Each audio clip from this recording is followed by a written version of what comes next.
Hi everyone, my name is Vanessa Valiuco, and welcome to Personal Pans, conversations about belief, transformation, and all the weird things that we experience. Today's guest is Miguel Romero, otherwise known as Red Pill Junkie. He's a Fortean blogger and artist. He writes for the Daily Grail, and he's also the illustrator behind the Ufology Tarot. I think we said exactly 0 words about the tarot. Our conversation was so much broader and so much deeper than any individual projects.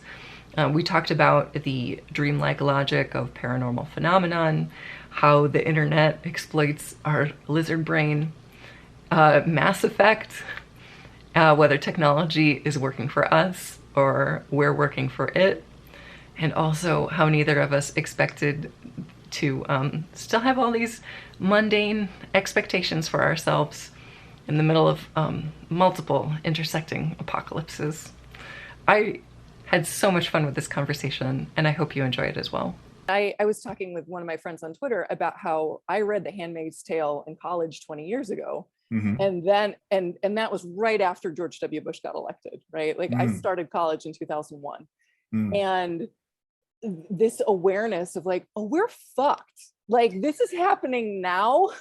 And like 20 years ago, I was like, I gotta pack a bag. I don't know what country to go to, but like this is, we're like end zone time right now. And just again, watching everything continue to happen since then, the rise of the Tea Party, like all this other stuff going on. And the way that it's been normalized, like that's the thing I don't think I expected, again, watching apocalyptic movies as a kid, like that people would just get used to it so easily. Right, like, yeah, it's the end of the world, but we still have to like pay our credit cards. It's not the thing that we were expecting from all those, catastrophe movies. Exactly. Like vinyl clothes, chainmail, right? Like Tina Turner at the end times, like that fights in Thunderdome. Okay, I'm ready for all of that. Having to go into work in the middle of a pandemic and a climate apocalypse.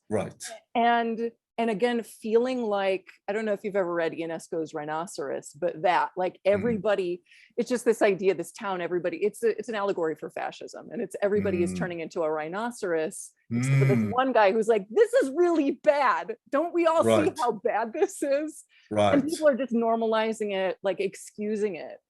And that's what it feels like now. Just like, we just keep going to the grocery store. And again, I shitpost a lot on Twitter, but we're all just like shitposting on Twitter, like the end of the world isn't happening. Yeah, and I guess it's part of the human condition, right? To somehow adapt to whatever situation as best you can. I mean, I guess like 100 years ago, when the Jewish people were beginning to, being sent to the ghettos, and that got normalized too. That like the other citizens of those countries, they said, well, that's the normal thing, that they're now living in those places, right? And a friend of my dad's lived in Germany in World War II, and he asked, my dad asked this guy, weren't you aware of the things that were happening, like the concentration camps and all the atrocities that were happening like in front of your eyes? And this guy answered to my dad like, well, Miguel, were you aware of the things that were happening in your own country in the 60s and 70s? Things that happened here, like the government cracking down on guerrilla groups and tossing people out of airplanes that were flying over Acapulco, so they will be, eaten by sharks, and there will be no bodies left, on all those things, and things that are not taught in schools, and it's true, it's living is so difficult, like it takes so much of your time to try just to get by, to survive. Everybody is in survival mode, even perhaps even more so now. So it almost is like a computer, and it doesn't have enough drive space. Yes, exactly. To acknowledge, oh, but this shit's going down, like climate and the forest fires and the droughts, and then this is bad, and this is getting more and more recurrent, and more severe, the storms.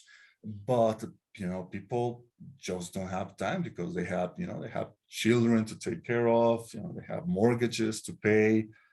I guess perhaps it's not. I don't think it's we're more intelligent than those people. Maybe it's because as outsiders, because we are outsiders. Let's face it. Right. We are more equipped or in a better vantage position to notice these things. So maybe it's like we're like the frogs that are on the outskirts of the bowl that's getting the water is boiling down, and we're seeing the fire, say, hey guys, check this out. But the frogs are in the center of the bowl. Maybe the water is cooler there, and they are the ones who don't notice it. Of course. Yeah. I think you bring up this good point about like being an outsider, and because like my grandparents came here after World War II. They were in Poland, teenagers during World War II, and they're ethnically Polish, so they weren't in death camps, but they were in labor camps. Right. And that sensibility, when they moved here with my mom and my aunt, they were called DPs, which was either dumb Polak or displaced person, depending on which slur people wanted to use. Right. And so that idea of being always outside, and they helped raise me. And for me, I think growing up with a certain like that Polish sensibility of like just don't trust whatever the government is telling you, whatever the world is telling you, right, informed a lot of my suspicion. I think healthy suspicion is good. Like suspicion that gets too down the rabbit hole turns into paranoia and into conspiracy thinking, which I think also gets really dangerous. But just always kind of like looking at something like, do I really believe this? Do I believe what this person is saying? Do I believe what everybody is saying to be true? I don't think so. Let me do some other research. Let me listen to some other voices and try to pay attention to this, because I don't know, again, growing up feeling like an outsider was rough. As an adult, I'm just like, oh no, I make decisions that are my decisions. And I'm seeing what other people are doing, and I'm kind of horrified because they're just, like you said, they're the frogs. They're just like going along with it. It's like, oh, we're okay. I'm like, you're okay now. Can you not see like 5 years, 10 years from now, what things will look like if they keep going in this direction? Yeah, exactly. Like people who are making plans for retiring into some kind of like beach house. It's like, okay, a beach, and you don't think that the water, the sea levels is not going to rise and it's going to drown your dream beach. And not only that, but you actually have the delusion that you're going to retire. Oh, exactly. The idea that there's going to be Social Security. Again, my grandmother, my grandparents grew up in that golden time where you could work a blue collar job and earn enough money for a house, and you had a pension, and that you had a pension the rest of your life, right? You worked however many years, you retired at 65, you had a pension for the rest of your life. And my grandmother was always trying to tell me like, oh honey, get a job with a pension. I was like, Babchi, that doesn't exist anymore. Like you are living in a fantasy land. Like you got in at the exact moment where that was possible for a whole bunch of people, and it's not anymore. Like, again, the idea of retirement, of having again, even if society existing in 30, 40 years, which I'm not really sure is going to happen, but like the shape of it is going to be completely different. And kind of like what you're saying, like people are just kind of being shaped to whatever new reality keeps unfolding every day. And I think aren't thinking in terms of like, no, what you're going to be experiencing 30 years from now is much different than what you think is going to be happening in 30 years right now. Exactly. I mean, sometimes I think that the 1960s were the pinnacle of Western society in so many ways. Like you're saying, like the United States defeated fascism in Europe, and their return, and have enough resources to make a lot of babies, and to also the war machinery was, the industries were used to create infrastructures and all that. And yeah, that level of living, I think that it's something that we are not going to, enjoy anymore. Yeah. That doesn't mean that there cannot be something to replace it, right? I mean, we're talking about the end of the world, although probably it's safer to say that it's going to be the end of a world, the end of a way of life. And unless there's a giant asteroid that hits the Earth, right. I think it's safe to say that there will be people left who trying to figure out how to rebuild. The same way that when the Roman Empire collapsed, all these other nations like picked up and replace it with something else, something right. Perhaps better or perhaps worse. That's subjective.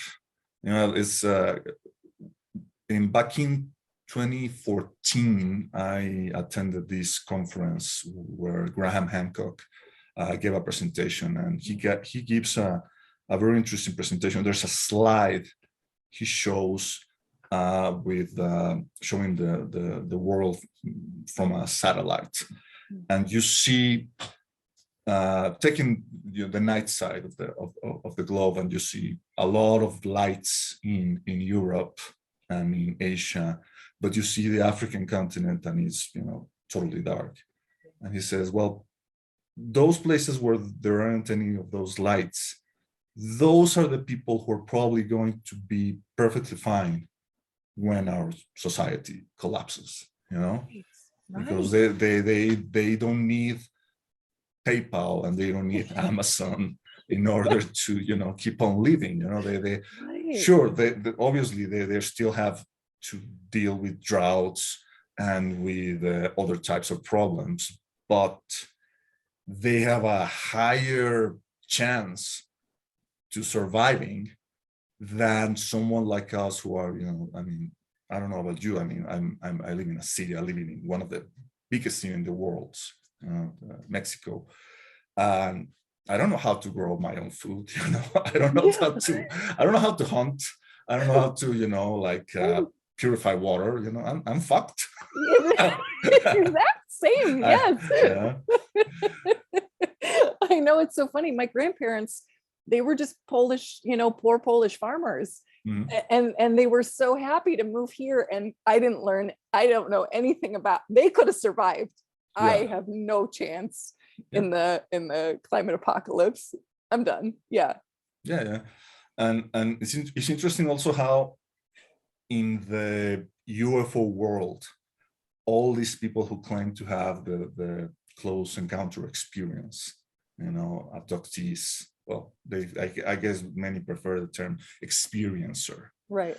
There were a lot of them in the 1990s, and so who began to receive those messages like, get prepared and move out of the cities, move to the country, get your own source of water, learn how to raise crops, get ready because this thing is going to start soon. Now, you could say, well, those kind of prophecies have occurred multiple times, and 99% of those tend to be false. There's a whole thing like that book when prophecy fails. All these people who were convinced that I think the American Midwest was going to, get drowned. And a lot of them, many people very intelligent, college educated, they sold their houses, they sold all their valuables, and they moved to the mountains, waiting to be rescued by the flying saucers. And they kept waiting and waiting and waiting, and nobody picked them up. So who knows if those warnings of, I mean, right now we feel we don't need a flying saucer to tell us, guys, you are on a crucible. We have eyes. We're seeing the melting of the polar ice caps. We're seeing the hurricanes. We're seeing the droughts. We don't need someone from Zeta Reticuli or whatever to tell, hey, wake the hell up. Right. And obviously, I don't think that these entities will raise a finger to save us. Exactly. Yeah. It's funny. There are two things I'm thinking of. One, I don't know if you're familiar with the Ramtha School of Enlightenment, but I've heard her name. I know who she is, but I've never really paid attention to what she says. And you know what? You're better off. But I want to say about a decade ago, I can't remember exactly, but when there were all of those natural disasters in Japan, she said that Japan was just going to slide off into the ocean. And multiple people, Japanese people, sold their homes, sold everything, left everything, and moved to Yelm, Washington, because they were expecting this to happen any second. Right. She also predicted that there would be sunspots in 2012 that were going to knock out all of the electronics. So people were buying diesel trucks that didn't have, digital ignition, so they could actually have cars in the apocalypse. So again, that idea of like this kind of panic that's kind of in the consciousness, right? Yeah. Like I think that, I don't necessarily believe that all these people are getting downloads from aliens from other planets, but I am a big fan of the idea of the collective unconscious, and this idea that like we all must know in ourselves, in our grand consciousness, like the world that we're living in is unsustainable and we have to do something different. And unfortunately, because we're all taught that we're just these insignificant little specks, and then of course all this religious programming that says that we're inherently sinful, people don't trust themselves and their own messages.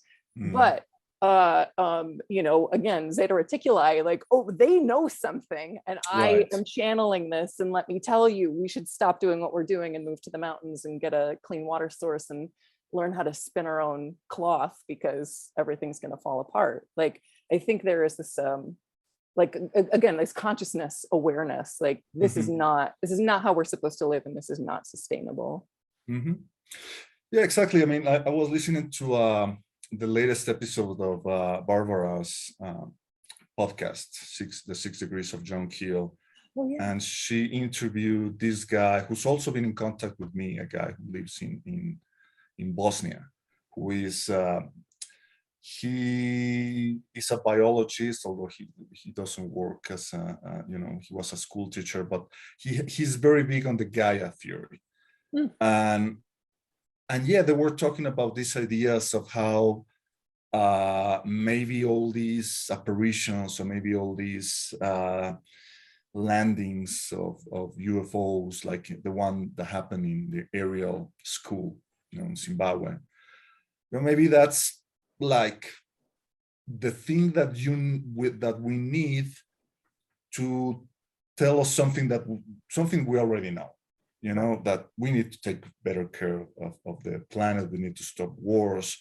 So maybe it's like our own, like you said, collective unconscious somehow manifesting this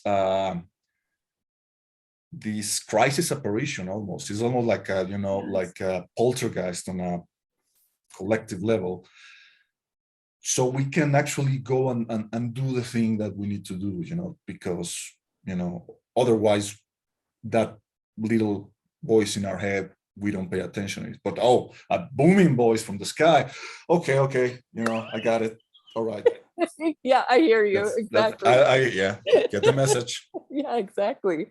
I love this because, so Jack Brewer, his book, The Grays Have Been Framed, like I bought it because a friend of mine shared a screenshot of him talking about trauma, right? That most people who have these experiences, they experience them as they're traumatic, right? And of course, if there's like, you see a strange light in the sky, you think you've been abducted, you see a weird thing, like that jolts you out of your immediate reality, right? That like frog reality, the boiled frog reality. And suddenly you have this awareness of like, oh wait, there's something else going on. And it kind of shines that light. I don't know, I talk a lot about trauma, and like that, if you really sit in it, shines a light on everything that you're doing. You're like, is this really what I want to be doing? Are these people I still want to be friends with? Is this the life I want to have? Is this the career I want to have? And so if you do this on kind of a grander scale, you have entire groups of people who are like, is this the society that we want to keep building? Is this the world that we want to keep living in? So yeah, I like this idea that it's like essentially our consciousness calling back to us to try to like shake us out and see like, hey, there's something else. The way we're doing it, this is bad. This hurts everyone. Exactly. I mean, there's a lot of people, and I concur with them when they say that the UFO phenomenon, many of these what we call paranormal phenomena, behave in a kind of like dreamlike logic. And maybe the reason is because there's a reason behind that, because Freud was the first one who said, well, maybe we need to try to interpret those dreams, because it's the subconscious telling you something that you need to resolve. I mean, there is no filter, there is no censorship when you're dreaming, so that's when all these things you manifest, and all these and some of those things can be nightmarish, that can be traumatic, or sometimes they can be very pleasant experience, even blissful experiences. So maybe it's the same thing, I mean, we are always so desperate to try to prove that these things are real, beyond the idea that it was something that someone hallucinated or hoaxed it.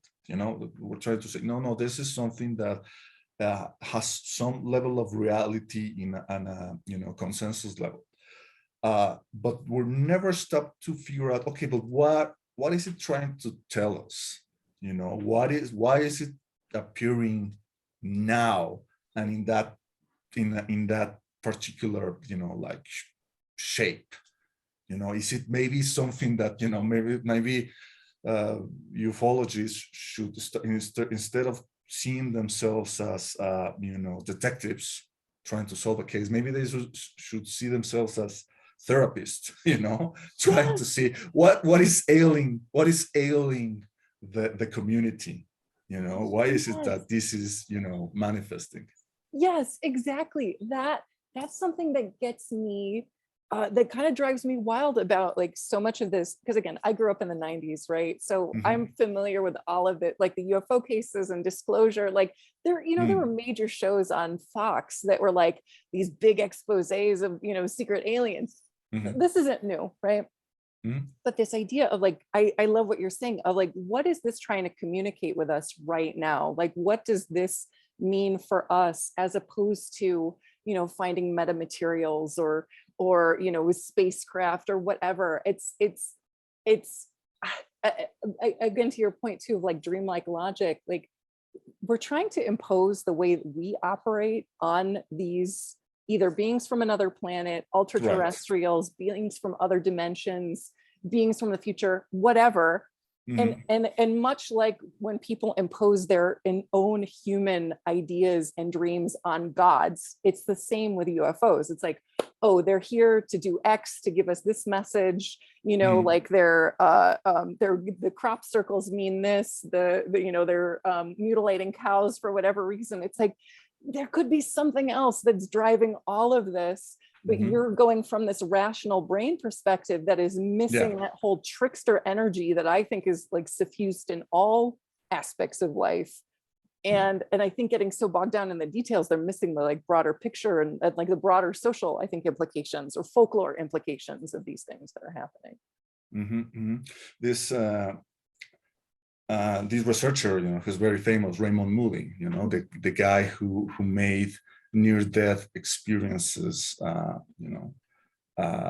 famous worldwide. I've listened to a few of his interviews. The latest one I heard was in Jeffrey Mishlow's New Thinking Aloud, and he was talking about how, well, first of all, he began as a student of philosophy, and then he switched to medicine, which is kind of interesting. And he says that what we need to do is, like you said, we're always trying to apply reasons and make sense of these events, but maybe what we need to do is apply what he calls nonsense. But when people say nonsense, it's like, what do you mean? It's like, it doesn't mean anything. No, it's like trying to use a non-Cartesian, non-Pythagorean or non-Western Greek philosophy type of mentality when addressing these phenomena. It's almost like, Mike Cleland used to say, that the UFO is almost like a Zen koan.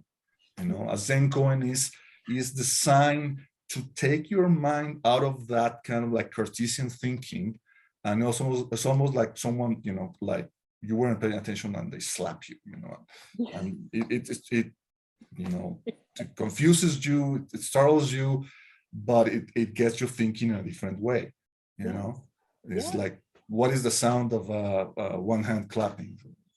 What? It doesn't make any sense, but that's not the point. The point is to take your mind out of that kind of linear thinking so you can explore other possibilities. Exactly. I love this because I think about this a lot. Like I've read a couple books about the idea of hyperspace and then also flatland, right? Which is that it's such a perfect way of kind of like, okay, if we're these three-dimensional creatures that are operating in this multi-dimensional space, even the idea of UFOs or ultra-terrestrials or whatever, if we think they exist in higher dimensions, we're only ever going to see a three-dimensional cross-section of whatever these things are. Right. And so maybe one person sees Bigfoot, one person sees Mothman, one person sees a UFO, one person sees a fairy. That could all be part of this greater, higher dimensional being, but each person is only seeing one cross-section of it, right? Right. So but if you're only thinking in that, three-dimensional, I need hard evidence, show me the metal from these fallen craft, show me the bodies of these aliens, you're kind of missing that idea of like, oh, there could be this grander thing happening in the universe, and or again, like existing in this space right now, and we're not open to it. Like three-dimensional linear thinking is an adaptation to survival in this world. But again, like there's so many other things and so many practices, like Anthony Peake talks about the idea of like, naturally produced DMT and like shamanic practices and hiding in caves to activate this. Like we've known forever that there are ways to tap into this grander reality that don't make linear sense. And now we have built the society that says like, oh no, it's just hard facts and everything is linear and this is all that matters. And it's bleeding into these other spaces where we should have a more like, I don't know, Fortean sense of play about it rather than, scientific. Like I'm a huge fan of scientific methodology, but if, at some point you get so bogged down, you're not exploring anymore. You're just boxing yourself in. Yeah, of course. I mean, the scientific method, obviously, one shouldn't deny the power that it's had in order to, in a way, well, conquer the world. Although I don't like using that term, but yes, in a way, in a way, it has. But like you said, there were other other people, other civilizations used other methods to arrive to maybe the same conclusions, or even different conclusions are surpass us. It's like almost like a savant, there's a guy. The definition of savant, or one definition of a genius, is someone who can go from 1 to 5 without going through 2, 3, 4. They can skip those 3 steps. The scientific method says no. If you say that the answer is 5, you need to show me, by putting on the paper, the other 2, 3, 4. Okay, I get it, because not all of us are, geniuses like, I don't know, Michelangelo or this guy. What was the name of this mathematician?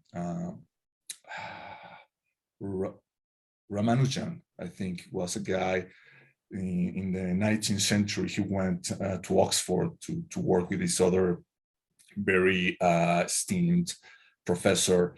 And this guy began to create all these mathematical theories that turned out to be totally true. But he didn't do the 2 and 3 and 4 steps, And when they asked him, how do you do this? He said, well, there's this goddess that comes and visits me in my dreams, and she gives me the answers, Yeah. And obviously a scientist who said, well, that's obviously nonsense, it's like that it's obviously something that his mind is working. Well, what's the difference? If it works for him, Right, exactly. If it works for him and he's developing systems and like math problems that like apply in real life, right? Then who cares where it's coming from, right? Again, I'm more of like a consciousness-based perspective anyway. Like it talks to us, like we are it, but it still talks to us, because it's from this other, it's in this other plane. Like it, however it gets to us is however it gets to us. Some people put pen on paper, some people have experiences with goddesses. Again, that's that oppressiveness of the scientific method, or of materialism. I guess that's what I'm really like railing against, right? When we only think that things exist like in our reality here, like we're limiting ourselves to all these other ways that people have received revelation for millennia, right? As long as we have record, we know that people just get weird direct downloads from, gods, whatever they call it, but we have a record of this. Yeah, and of course, some of those downloads turn out to be pure garbage. How many people in the 1950s tried to build a flying saucer in the barn, using magnets, and they turn out, they burn down the whole house. Exactly. Yeah. I think even Whitley Strieber wrote about that in Communion, how he tried to build a flying saucer. He created a fire, and he said, oh, the aliens are mad at me. I guess the genius does have to have some kind of training, right? Some kind of like it's like Luke Skywalker. She had a certain talent, but he still needed to go to Dagobah and get the push-ups with Yoda, on his head, and say, do not do, there is no try. Okay, so you do need to do the hard work. So the download from the goddess makes sense, and it's interpreted correctly. That you get the right frequency and say, oh yeah, this is like the formula to make I don't know, a new radio or a new radar system, not the formula to make a new bomb. Right. Exactly. Yeah, I like that too, this idea of, because again, I talked earlier about Ramtha, like all sorts of people claim that they have direct connection, divine knowledge, that they're the only ones, and that they're trying to claim exclusivity over, again, the truth in the universe. But I guess I'm more of like a Gnostic kind of sensibility of like, well, you have to do the work, right? Anybody can receive divine revelation, but you have to study, you have to work, you have to know what you're again, what you're talking about in order to receive that knowledge. And like you said, interpret it correctly, communicate it correctly in a way that is useful to other people and yourself. Exactly, because what's your goal? I mean, it's clear that Ramtha's goal, JC Knight. Yeah. JC Knight's ultimate goal is to benefit JC Knight. Yeah. But there are other people who also seem to have that ability, channeling, and to apply those talents in an extremely selfless way. For example, in Brazil is very, very tolerant toward the idea of spiritism, channeling entities. And there have been several cases of people who, through channeling, are able to perform psychic surgeries. Like there was this guy in the 1950s called, or the 1960s called Arigo. So this guy was, he was a bricklayer, he didn't have no education whatsoever, but he somehow said he got in contact and channeled or possessed by the spirit of this German doctor who died in the First World War, Dr. Fritz. And he says that he died too early and his work hadn't been completed yet, so he had to return to Earth using the body of Arigo in order to keep helping people. And this guy, he worked in the slums of Brazil. You have lines of people, that he tended to, and he performed all sorts of operations using a rusty knife that he didn't even wash. And the people didn't suffer any kind of pain. They didn't suffer any kind of sepsis, or the wounds didn't get infected. The wounds closed themselves, after he made the incisions. And this is something that was documented by American scientists, and the guy didn't charge a cent for his services. In the end, the medical practices, the doctor wanted to shut him down, but since they realized that the guy didn't profit from it, they couldn't do anything. And besides, he got the support from powerful people within the Brazilian government that he had also helped. So he continued doing this until he predicted that he was going to have an early death. He died in a car accident or something. He was run down by a car. So you have those examples, for every JC Knight that, lives like a millionaire saying that she channels the spirit of this 25,000-year-old Atlantean, there are Arigos who are doing the work. I absolutely. It's so funny you mentioned this, because I live just north of Chicago, and I take public transportation all the time. And my feeling about most mediums, especially the ones who are profiting from it, is they're all full of shit. Like they're just doing cold reads. They might be intuitive, fine, whatever, but I don't think they're actually channeling the dead. I randomly struck up a conversation with a woman who was working security at the train stop near me. We ended up talking for 2 hours. She read stuff off of me that, one thing no one else knew at the time. And she called it and said it to my face. And then it said a few other things. And again, I know about cold reads. So I was just looking at her and just not try. And maybe she was picking stuff up on me anyway, but there were certain things I was like, oh, she's tapped into something. Again, she's just a random woman on the street. I think, again, because I believe in the power of the mind and of consciousness, there are people that are tapped into all these other things. And there's real beauty in that. I think the people who are trying to make a lot of money off of it, they're just business people, and that's fine, but it's not the same as really doing good work and trying to help people, and also show people this is what the human experience is capable of reading things, of knowing things, of psychic surgeries, of all of these incredible possibilities. And we get bogged down thinking that we're just cogs in this machine, and we have to, go to work every day and all of that. That is what's so sad to me, that there is all of this human potential, and it just gets crushed by our society, and we're trying out of it. Yeah, it's like that movie that appeared, I guess, in the early 2000s, The Last Mimsy. I don't know if you saw it. It's pretty cool. It's about these kids who find these like super toys. One is like some kind of like a stuffed bunny toy, you know. The other, I don't remember that, but the thing is that the toys begin to change their minds and almost like upgrade them, you know, and almost like awaken dormant abilities within the children. You know, I don't want to ruin it for you, but basically the idea is like the toys that come from the future. You know? Yeah. And it kind of like paints the idea of a future, like you said, you know, like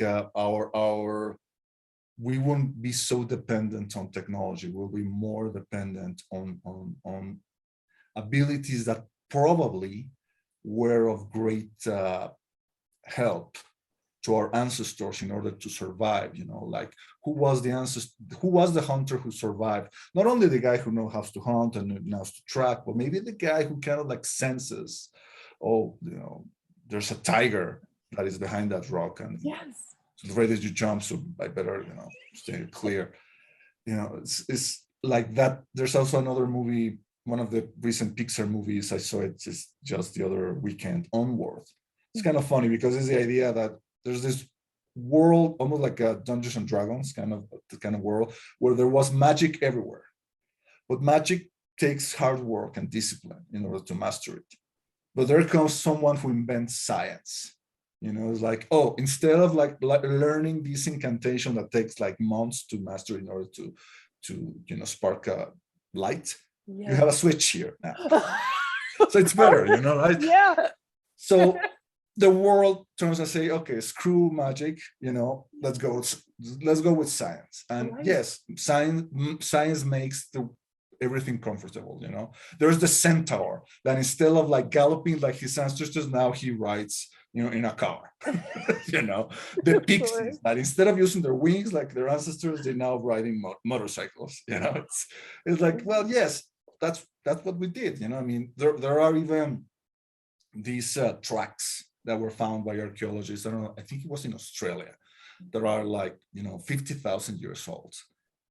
And they show the hunter that was chasing, you know, I don't know, a gazelle or an emu or something. And the guy was running as fast as Usain Bolt. And he was running on wet sand, you know. So that was a capacity that our ancestors had. I mean, we didn't have bows and arrows in order to chase down gazelles. What our ancestors did was run behind the gazelles and tire them so their hearts would explode. And that's how they managed to get their food, you know? Right, yeah. Now imagine if someone told you, no, you need to run like a 50-kilometer marathon in order to get your meal. Oh, screw that, man. You know, we have McDonald's now, you know, way better now. So that's the trade-off, you know, that's a trade-off that we made. And maybe now that, getting back to what we were saying at the beginning, now that we're seeing that this life of comfort is beginning to collapse, we'll say, well, maybe there's this other thing that could be, you know, returning to the world in order to build something, I don't know if better, hopefully better, but at least something that will replace this thing. Because, well, I mean, everybody loves comfort. But there's a trade-off of comfort, you know. Comfort isolates you from the world, and it's something that is can be very pernicious. There's a great movie called My Dinner with Andre. It's from the 19. Oh, I've seen it. Yes. Oh, well, okay. Of course you've seen it. You know, everybody in our circle, I think, I've seen it once. Of course. And they say so great things about. I mean, the guy saying about how he loves his electric blanket, because the nights in New York are cold. And they will say, well, electric blankets are cooler, but so it's cooler to, if you're cold, to snug up to your lover, so you will be, snuggle in the same bed, and so you will, don't feel cold anymore, and maybe if you're cold, you think about your neighbor or the guy who is sleeping on the street, who will be even colder than you, so there is this value in the feeling the cold, because it connects you to the world. A friend of mine who lived in Spain for 20 years, he's an American, and he realized that the Spanish word aislar means both to insulate and also to isolate. So when you are insulated from pain and discomfort, in a way you isolate yourself from the world. What is the idea of traveling now for a lot of people in the West is to almost like have their living room detached from their home, grow wheels or something so they can go on the road, and that's what an SUV is now. The SUVs are getting bigger and bigger, wider and wider, and that's why there's no room for people riding bikes anymore. And they have to have also like screens for the kids, instead of like, seeing the scenery and seeing the tree and seeing the road and the hills. The kids are stuck watching, a movie on the screen, or playing a video game or whatever. So, it's almost like they want to teleport themselves from their living room to another closed environment with air conditioning and with, curtains or whatever. So almost like from one bubble to another. That's what people want to experience. Now that is the good life, and in a way it's kind of like, insane in so many ways. It is, yes, because it's this complete disconnect from the human experience. Like, one of my favorite writers is Herbert Marcuse. And he talks in Eros and Civilization about this idea of like, in hypercapitalism, we're alienated from our own bodies and we're alienated from our desires. Yeah. And I think, like, going further, it's like we're taught that is valuable, right? To, like you said, comfort, right? You just go from one controlled environment to another.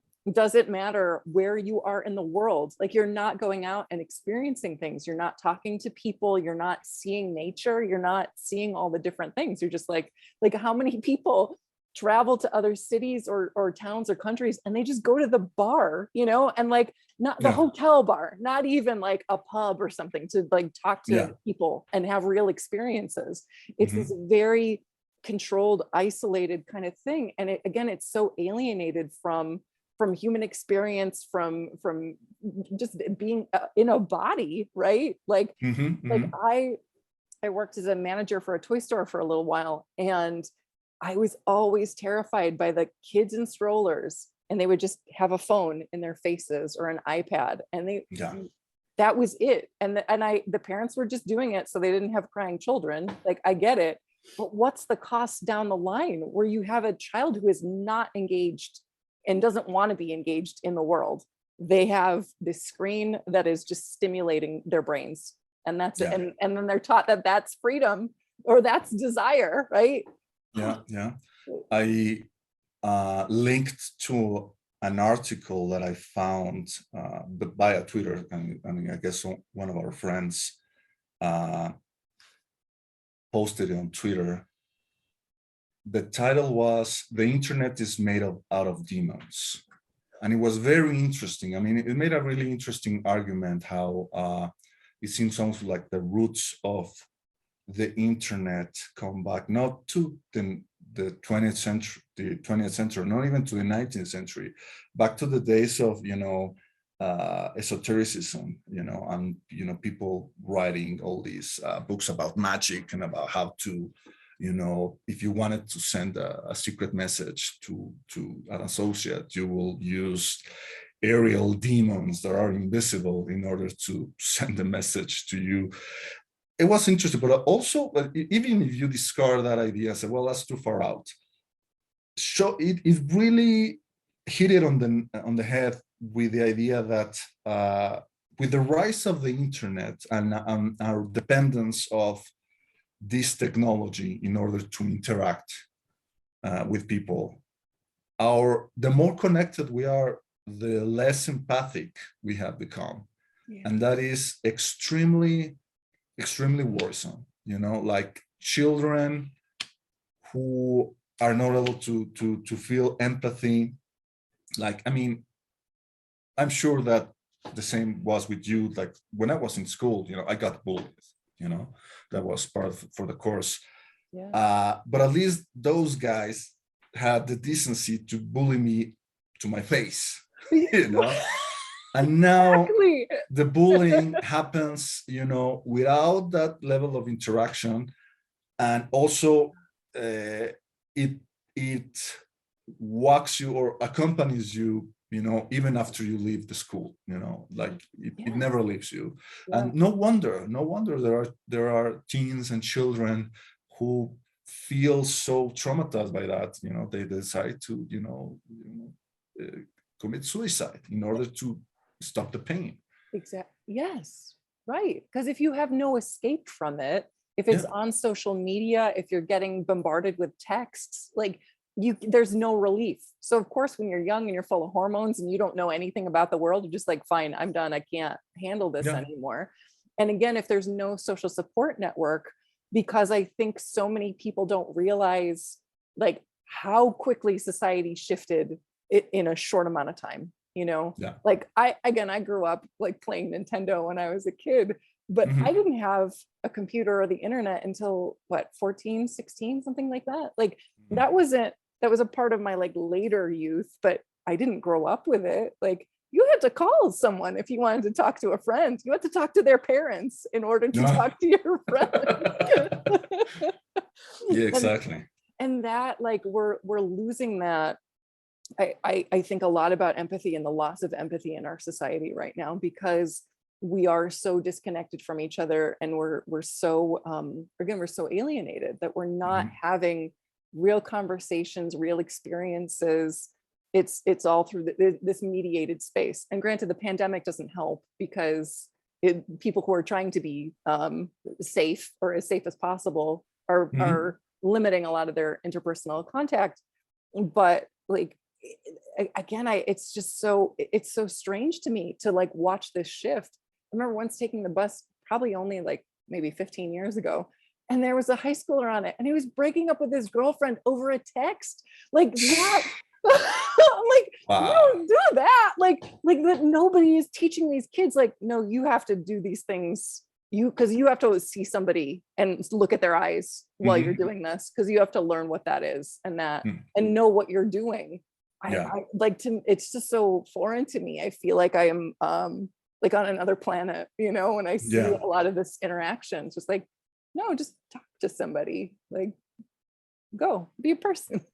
It's the paradox, right? Because on the one hand, yes, these kids are disconnected. They are not interacting face to face.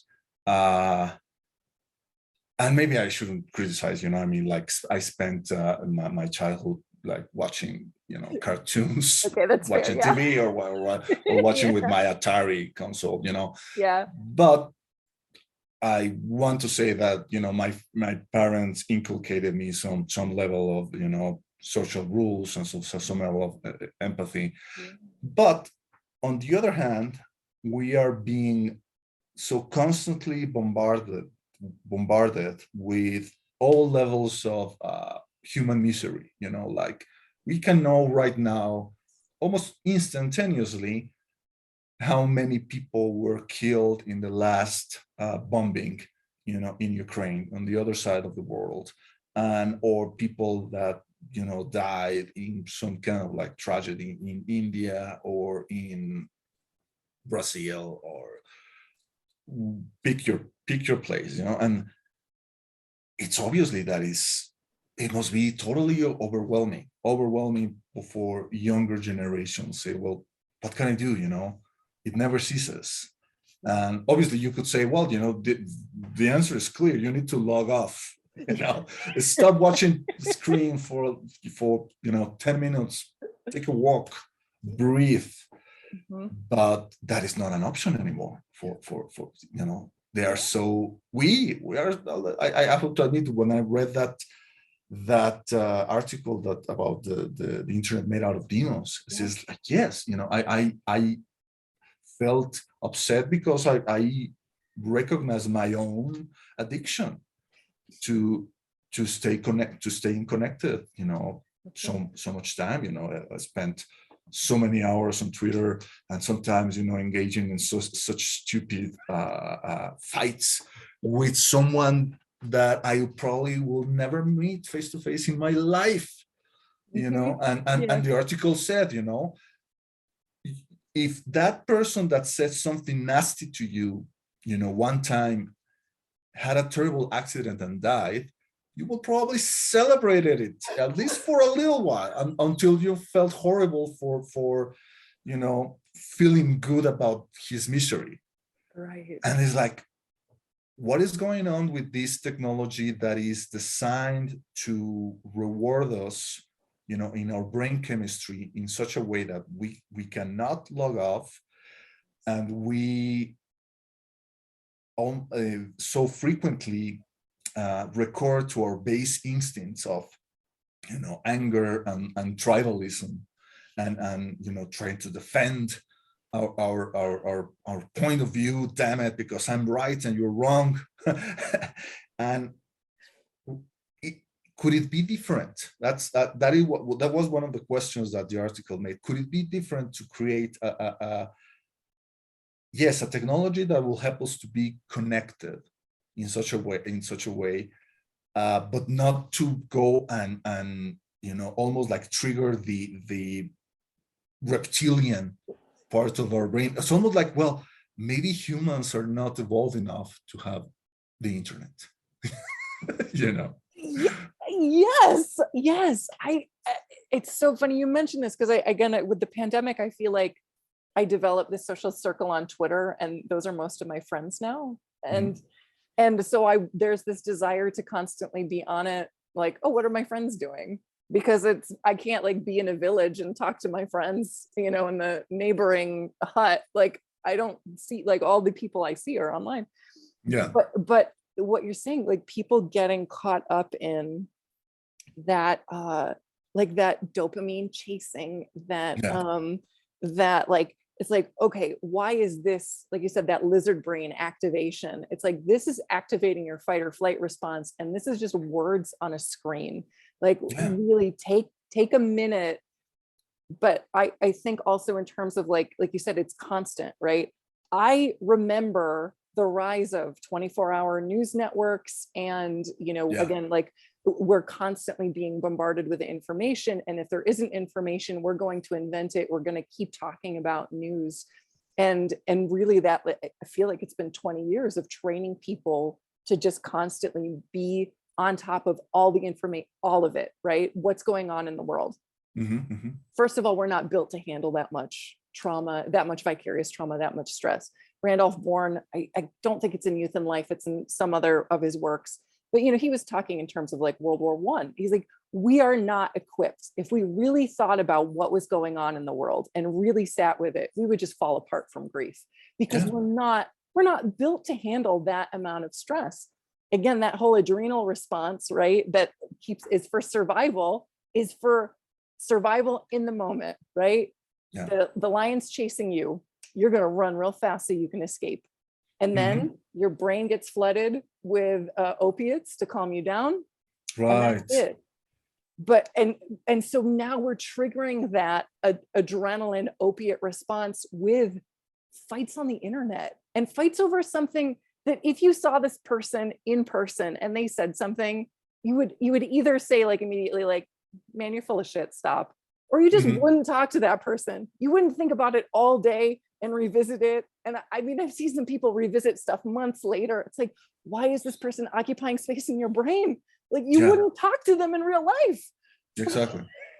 Yeah. It's happened to me. I mean, maybe, like obviously app developers don't have any kind of like interest or motivation to try to circumvent this thing that they created, because obviously they made an obscene amount of money, by profiting from, like you said, like triggering that reptilian part of our brains. That's like the ultimate product. But maybe we should try to find a way, to make the internet more civil, like, instead of having the ability to instant reply to someone in order to one-up them, maybe they app say, hey, it looks like you need to take like 30 seconds to, to calm down, and to really think what you want to say. Or maybe, it's like, it's almost like an experiment that someone should make, like someone trying to send nasty message to another person, but the way they send the messages is if they put it in some kind of envelope, and the envelope is delivered by a puppy or something. Would it be the same? Maybe. I guess probably 1% of the population will kick the puppy, but I think that is, those are the psychopaths that we know. But I guess 99% of the people will go like, oh, and they say, oh, you know what? I'm not that angry anymore. I get it. I mean, this guy doesn't think the same way I do. We will agree to disagree. And I don't know. I mean, maybe someone who is smarter than us, who is into developing tools. It's something to think about. Way to make the internet nicer, because otherwise we really are going to lose a lot of things that we shouldn't because of the internet. Like, I mean, democracy. I never thought when we started with this thing that at first I thought this is the greatest invention in the history of mankind. I guess I still think that. But I never thought in 1994, when I had my first email account at the university, like, hey, you know what? Like 20 or 30 years from now, this thing is going to wreck democracies all over the world. Like said that, nah, this is just used to like, like log on, find about UFOs and, watch porn. This is all there is. I know. No. When I was 16, looking up chaos magic and Iranian barbaric and all that random shit that was on like Tripod and GeoCities, never did I think that social media would, and again, LiveJournal, right? I remember that. Like that was just for being sad online. Like that's just what I remember that as, the idea that social media would grow into this juggernaut that would actually change the political landscape of the world. I don't think anybody had that idea. I mean, some people did. They clearly have been like shaping things. Or maybe they just adapted really well. They created technology and they're like, oh, hey, we can extract more profit off of that. If democracies fall, who cares? We got ours, Yeah. And obviously in the UFO world, you have all these conspiracy theories about how many of the technologies that were needed to build the internet, like fiber optics, microtransistors and all those were seeded through, alien ships crashing on, the New Mexico desert. So if we entertain that idea just for the sake of argument, it's like, okay, so did the aliens did they want us to build the internet for our benefit or theirs? Was this like, okay, let's the humans, we need to conquer the humans. What we use? Oh, are we going to nuke them? Or are we going to like send no, we're going to use the like almost like Rick and Morty. We're just going to send them this so they would build this thing that is going to drive them insane by always listening to their thoughts. And that's how we're going to get them. That's how we're going to get them. I mean, the way you're that sounds about right. Yes. You know, because they're always talking about, you're talking about the metamaterials and all these things.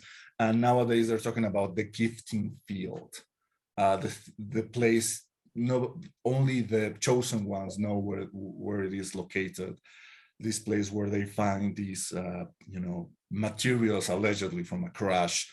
And even people like Jacques Vallée said, well, maybe this is something that these intelligences gifted us in order to help us raise to their levels. And it's like, I don't know, man. I mean, like, I'm a big video game fan, and one of my favorite video games of all time is Mass Effect. Yes.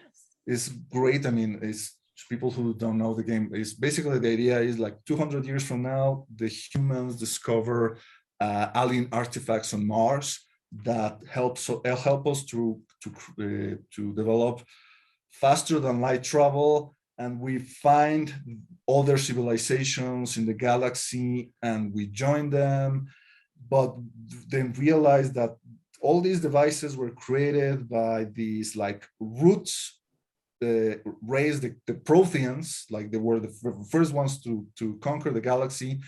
But it turns out that the Protheans were actually using technology that were created by other race, more ancient, the Reapers, that use that technology in order to make sure that civilizations develop in the ways or in the path that they want, you know? So then, you know, after 25,000 years or so, they come back and they destroy everything, you know, for reasons that is, you know, unknowable to sentient beings in the galaxy. And the cycle repeats itself, you know, over and over again. So it's like, okay, you're talking about a gifting field. What makes you think that this is something that will necessarily benefit us? What is it? What makes you think that there is no ulterior purpose that's not necessarily to the benefit of mankind? You know, yeah, I guess, you know, having the internet is great, but it will be, maybe it will be better to have like the cure for cancer or something. So, I mean, I'm not saying that this is something that I 100% believe in. It's, you know, something that I like to entertain from time to time, you know, like what if? Yes. But yeah, it makes you wonder. It makes you wonder, is technology some kind of like a virus? There's I don't know if you've read Grant Morrison's comic book, The Invisibles. I highly recommend them. Yeah. It's a great, there's a lot of things that he combines chaos magic, he combines conspiracy theories, he combines shamanism and Eastern philosophy. And there's a part in the series where they talk about how cities are some kind of like alien infestation that they propagate from world to world, and they consume all the resources of a planet, and then like the city virus somehow travels to other planets in order to keep expanding, you know? And it's like, well, yeah, I mean, yeah, technology has that kind of effect, at least in our civilization, you know? I mean, we are using technology in order to consume our resources more and more. And now that we're seeing that, you know, we're getting depleted here, you know, we don't have any more oil, and we don't have any more like water, or we have any more like space for all the people for building more cities. What are we gonna do, you know? Or he come Elon Musk and say, let's build cities on Mars. Okay, you know, that's the next step, you know? Yeah. So I don't know, man, it's an interesting thought, you know, the idea of technology being something that it's almost like it's using us. That was one of the points of that article about the internet is made of demons, that more and more is almost like, instead of we using the internet to communicate with each other, is like the internet is using us to communicate, because because of the algorithms, we are using more and more of the ways in which the machine wants us to talk, using memes, using emojis, using terms like LOL, or the latest term that gets the most likes. So that's the thing that people use. So instead of talking like ourselves, we're talking like the internet wants us to talk and wants us to communicate. And that is the thing that gets rewarded. And that's an interesting argument, the idea that, this thing is almost like it's living for itself instead of living to serve us. It's like this friend of mine, the one who lived in Spain and came back, you should read his book, Civilized to Death, Christopher Ryan. He's a very, very intelligent guy. He has a great podcast, Tangentially Speaking. He also wrote a best-selling book, Sex at Dawn, making the argument that our ancestors, they weren't monogamous at all. They were, they practiced polyamory. And so this idea that, man and a woman living only in one, marriage till death do us part is just, religious and social conditioning. But where was I going with this? Sex at dawn. Oh, lost my train of thought. Christopher Ryan. What was the book you wanted me to read? I wrote his name. Civilized to Death. Civilized to Death. Yeah. Oh, just the idea that like technology is driving us more than we're driving technology. Yeah. We will have this fear of the rise of artificial intelligence, Terminator, Skynet, running amok, destroying all humans, But his argument was that this has already happened. There are non-organic entities that have taken control of humanity and are depleting the resources of the planet for their own benefit.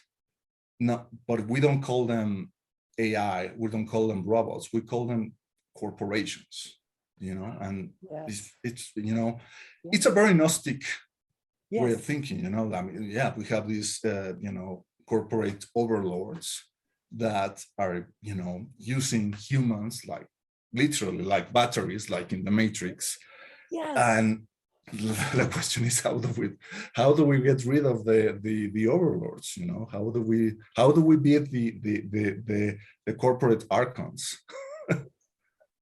Yes, exactly. Oh my gosh, my brain is on fire right now. The one thing I want to mention, this idea of like, we're receiving technology, but we don't know for what purpose. So I read Childhood's End in high school.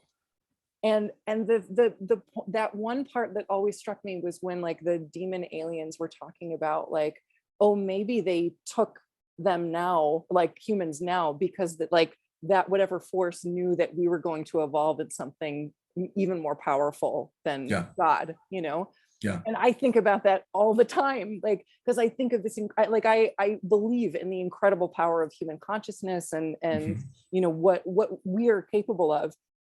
And I see so much of society trying to teach us that we're bad and we're wrong. And, again, like you said, with the Matrix, like just trying to extract as much value out of us, all of our energy, all of our life force. It's like, to what end? What is that serving? Is that serving us? Is that serving people in general? Or again, is that just like the corporation extracting profit? And we all just serve these masters. We have to, like, that is the society that we're born into. What do you do to escape? Like, how do you tap into the power that I believe we all have to be greater than that? So I mean, there's the other way to seeing things, like, maybe human beings are like a caterpillar, we are consuming the earth the same way like a caterpillar is munching on a leaf. But the caterpillar will eventually, grow a cocoon, in order to transform into, something completely different, a butterfly. Yeah. This is something that Whitley Strieber, talks about a lot in his books. He sees what he calls the visitors. He doesn't call them aliens. He certainly doesn't call them extraterrestrials, because he really doesn't favor the ETH theory. But he says, well, maybe these entities, as strange as they look to us, they are maybe another aspect of humanity. Is like they are the butterfly and we are the caterpillar. The caterpillar and butterfly are basically the same animal, but they go through a process of transformation. Yes. To change into, their final form, as someone will say. And maybe that's true, it's a very elegant idea of, maybe we humans are just one stage in the evolution. And obviously, there are the people, the people who want to merge with machines. How do you call this? The transhumanists. The transhumanists, the people who are Ray Kurzweil and the singularity will say, we need to make our cocoon out of all these transistors and all these fiber optics in order to create this AI butterfly that will be half human and half machine, because that is the only way in which we will be able to traverse the great distances between the stars, the great emptiness. And I mean, I cannot say that they're wrong. That's definitely an interesting idea. The problem is that what I see is that there's a lot of suffering involved in that idea. There's a lot of, like, they are very comfortable with that because they are at like almost like at the top. They have the better leaves to jump on, whereas the rest of society, they have the dry leaves, or there are the leaves that are all, consumed. So, obviously these guys waiting to become butterflies because they are on the top of the list, right? They have on the list to the next rocket to Mars or whatever. Exactly. And it's like, was capitalism necessary in order to fulfill our final evolution? I don't know. I part of me resists that, because I feel this is a very unjust and a very merciless system that grinds people, and I don't know. Could there be a better way? It's like in the movie, one of the latest Hayao Miyazaki movie, like The Wind Rises. The guy who created this Japanese engineer who was a genius and created the Zero fighter for the World War II. And it's like he had these beautiful dreams that he knew that the dream was going to get poisoned because it was going to be used for war and for killing. But at some point he says, well, but I want to live in a world in which I can have this beautiful dream, even if it's going to be used that way. And at one point, one of the characters says, I want to live in a world with pyramids. Pyramids are built with a lot of, human labor involved. Some people say, well, there were slaves, or people, no, there were workers. In any case, there's a lot of man hours to something that, for all intents and purposes, as far as we know, it was intended just to be the thumb of just one individual. Right. And okay, do we want to live in a world with pyramids, or we want to live in a world in which we are still hunter-gatherers and we're still close to nature? We're not outside of nature and we're just in a balance, but we're just like, just 100,000 of human beings in the planet, without any technology and without any way to, like, maybe record our dreams or pass on stories beyond, oral tradition. Right. That is a question that I pose. I really cannot answer it. I mean, that's just for each of us to say, which one do you prefer, you know?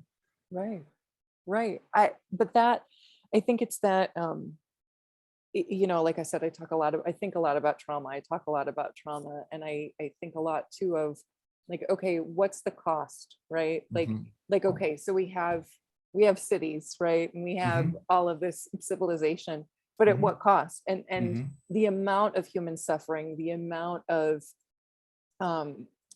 like, again, just so many people are so disenfranchised in so many ways, and that's their entire lives. And like, so is it worth what we've built if so many people have to suffer? Even if we have to suffer, we have to like constantly sell our labor value in order to make money to survive, right?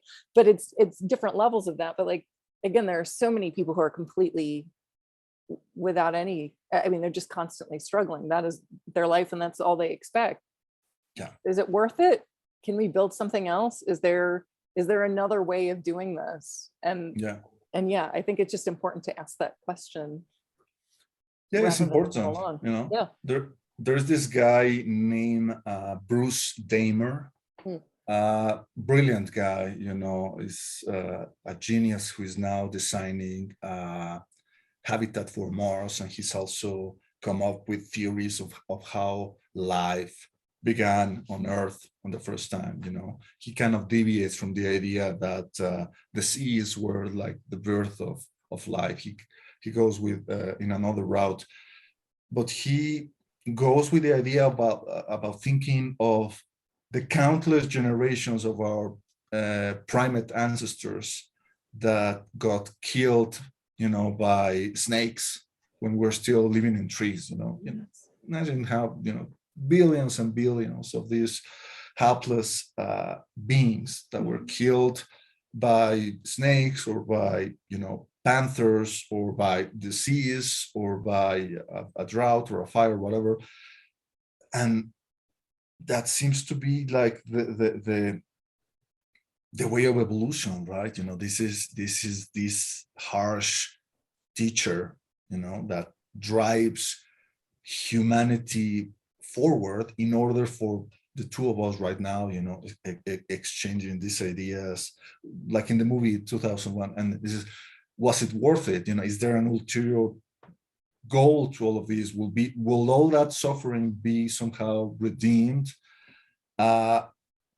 I don't know, you know, maybe if we go and inject the idea, oh, well, what about reincarnation? You know, I mean, maybe yes, we died 1,000 times, like killed by snakes, but we will be rewarded, you know, with a trillion more lives living, you know, almost like angels in other planets. Right. Maybe, or hopefully, you know, that's a nice thought. Yeah. But in any case, maybe the only solution is to honor that suffering in order to try to make the best of our lives, you know, say, okay, you know, we have a responsibility. We owe it to those before us, your grandparents who came from Poland, you know, and their grandparents who probably, you know, died as peasants, you know, in Europe. My parents who, you know, probably also, I have one of my great grandmothers died in the revolution, you know, looking for her son. She never returned, and all that suffering that somehow like came before us shaped us in a way, I guess. I mean, you think about epigenetics and all that thing, you know, all it's almost all this genetic memory that is part of us. All this. Yes. We have a chorus of voices within each of us, but we can't hear them. Yeah. If maybe we found a way to listen to them and to say, you know, I'll do right by you by trying to do the best life that I can with what you gave me as a gift. That is the only gifting field that I think we have in the end, right? Yeah, absolutely. Thank you so much for listening and or watching. You can find Miguel on Twitter at red_pill_junkie. You can find his work at absurdbydesign.com. You can also find his writing at thedailygrail.com. You can follow Personal Pans at Personal Pans on Instagram and on Twitter, and I am perpetually on Twitter at Kali Butterfly. That's Kali Butterfly. Thank you again so much for watching. The world is pretty bleak right now, and I'm having a hard time keeping up any kind of pretenses about not being sad all the time. But revisiting this episode brought some light back into my cold, dark heart. And I hope that it also inspires you to have a playful and curious day.